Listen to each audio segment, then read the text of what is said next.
Aslema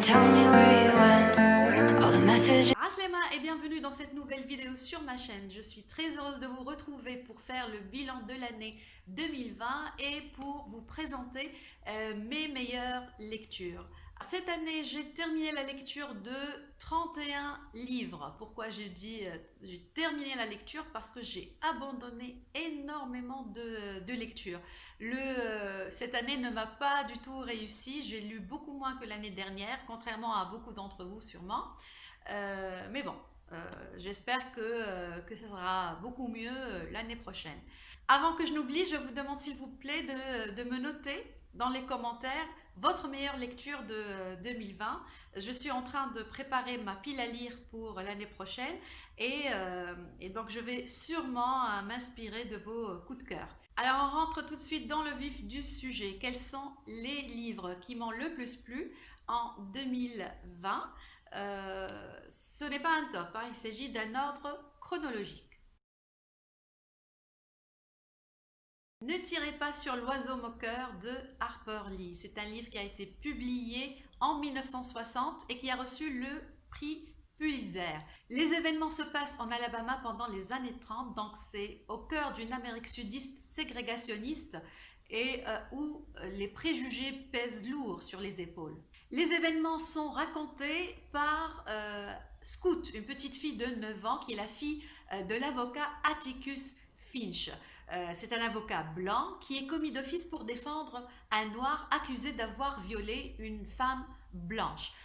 Donc vous imaginez un peu la situation très difficile dans laquelle il va se trouver. Et ce regard innocent de la narratrice va permettre de mettre la lumière sur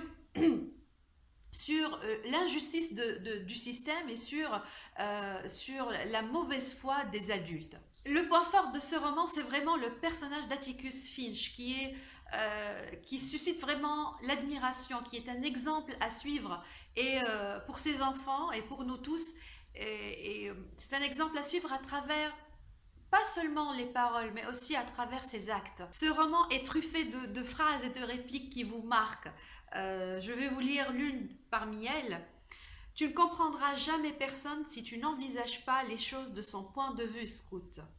Si tu ne te mets pas à regarder par sa véranda. Donc, vous voyez, c'est un roman qui prône l'humanisme, qui prône la tolérance. Et je voudrais signaler qu'il ne s'intéresse pas seulement à ces thèmes, mais aussi à d'autres comme l'enfance ou bien le souvenir. Deuxième meilleure lecture, c'est Chansons douces de Leila Slimani qui a reçu le prix Goncourt en 2016. Alors, quels sont les points forts de ce roman? Parce que l'histoire en elle-même, elle est banale. Une maman qui engage une nounou parce qu'elle veut reprendre le travail. Mais le talent de l'auteur réside dans le fait qu'elle ait su sublimer une histoire aussi banale. Et déjà, la première phrase du texte, elle vous marque et elle vous pousse à continuer votre lecture. Le bébé est mort. Le récit s'ouvre sur la scène de l'assassinat de 2 enfants en bas âge. Et le reste du récit consiste à nous expliquer ce qui a mené à une fin aussi tragique. J'ai trouvé aussi que l'auteur était très doué pour nous décrire cette ambiance malsaine qui s'installe petit à petit au sein de cette famille et la naissance et l'évolution de la dépendance mutuelle entre Myriam, la maman, et Louise, la nounou. La dernière odalisque de Faisal Bey, où il raconte le destin de sa grand-mère, Safiye, qui a fui les montagnes du Caucase pour s'installer à Istanbul dans un palais en tant qu'esclave. Elle a été donc achetée et par la suite, elle va être offerte à l'épouse du bey de Tunis. C'est un roman passionnant qui va nous faire vivre à travers l'histoire de cette femme de grands événements historiques tels que la révolution d'octobre en Russie ou bien la chute de l'Empire ottoman ou la fin de l'ère bellicale en Tunisie et l'ascension de Bourguiba au pouvoir. Le liseur du 6h27 de Jean-Paul Didier Laurent, un très joli roman publié en 2014. Il nous raconte l'histoire de Guylain Vignol qui travaille dans une usine de destruction de livres invendus afin de les recycler, un travail qu'il déteste. Mais chaque matin, il va lire aux passagers du RER du 6h27 quelques pages qui ont échappé à la broyeuse. La broyeuse qui est un véritable personnage dans ce roman. Puis un jour, il va trouver dans ce RER une clé USB oubliée qui contient des textes qui vont donner une autre dimension au roman et à sa vie. J'ai trouvé, c'est un très très beau roman, je l'ai trouvé poétique, je l'ai trouvé émouvant,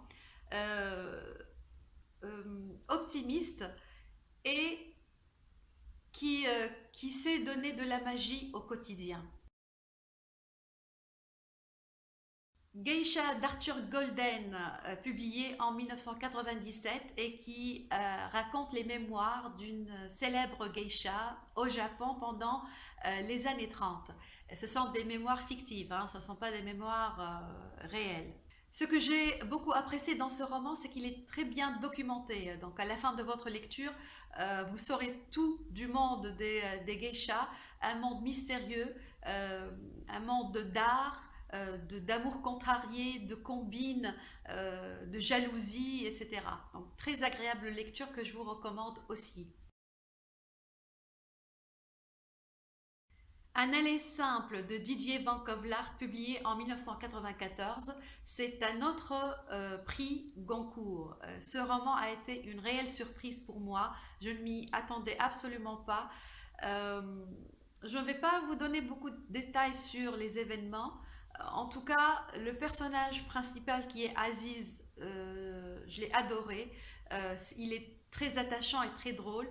C'est un roman poétique qui est à mi-chemin entre le roman et le conte. On part du réel pour terminer l'œuvre dans un monde totalement imaginaire. C'est une œuvre qui nous montre que le voyage est plus important que la destination. Il est léger, il est très drôle, il est ironique, critique aussi. Beaucoup de critiques envers le système français, système politique français. Pour moi, c'est le livre des contradictions. Il est triste et joyeux, il est léger et profond, il est sombre et lumineux.